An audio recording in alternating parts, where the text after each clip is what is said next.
This is the brand new Audi Q6, and on it is a completely different housing behind the rearview mirror than any other vehicle we've done before. And recently I actually figured out how this comes apart, and you're gonna have to be very careful with this. So there's little notches here. I'm gonna actually take off the one far side here first, and got the little two notches off here. I'm going to come around to the other side here to take off the other two.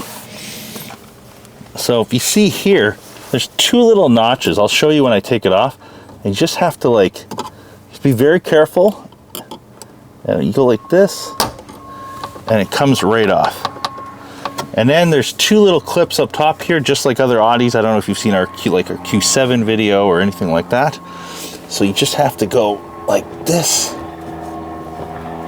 You have to get this in here at the right spot, and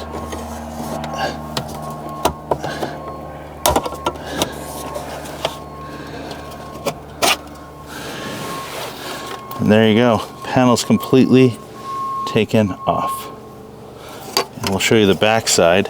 So if you see here, there's these little clips here and here.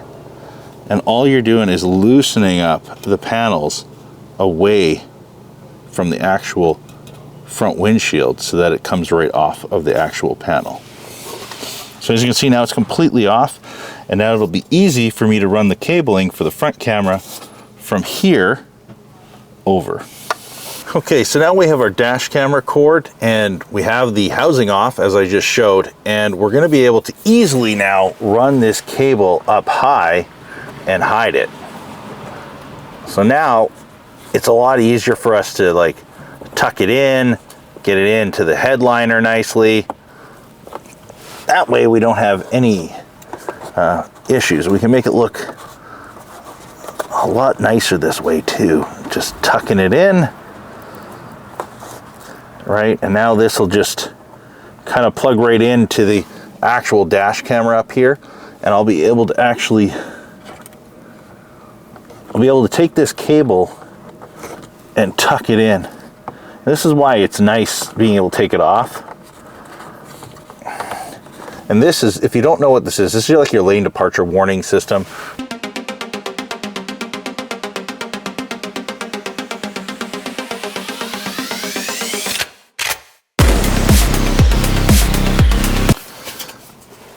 So now that we have the cable mounted right over here, we can actually take the overhead rear view mirror housing and slide that right back into place again.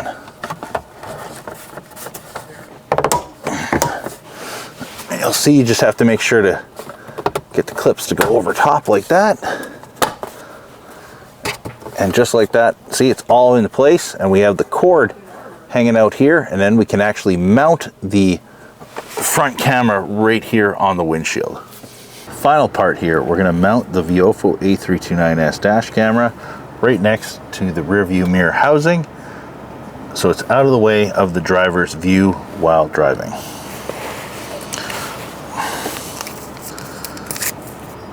So we're going to take these antiseptic wipes, we're going to clean the area that we're looking at mounting it. Take some paper towel.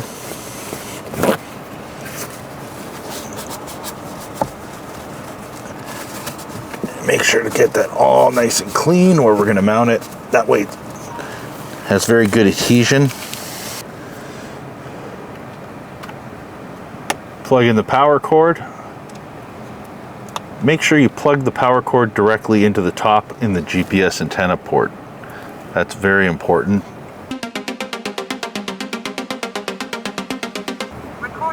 One channel started. Take off the 3M backing and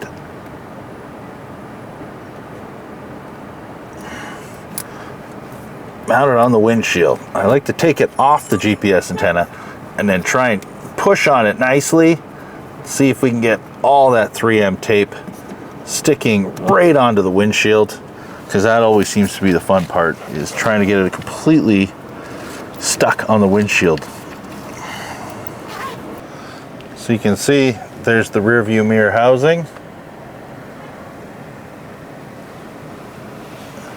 And the front viofo dash camera. And all the wires tucked away. And that's how you take apart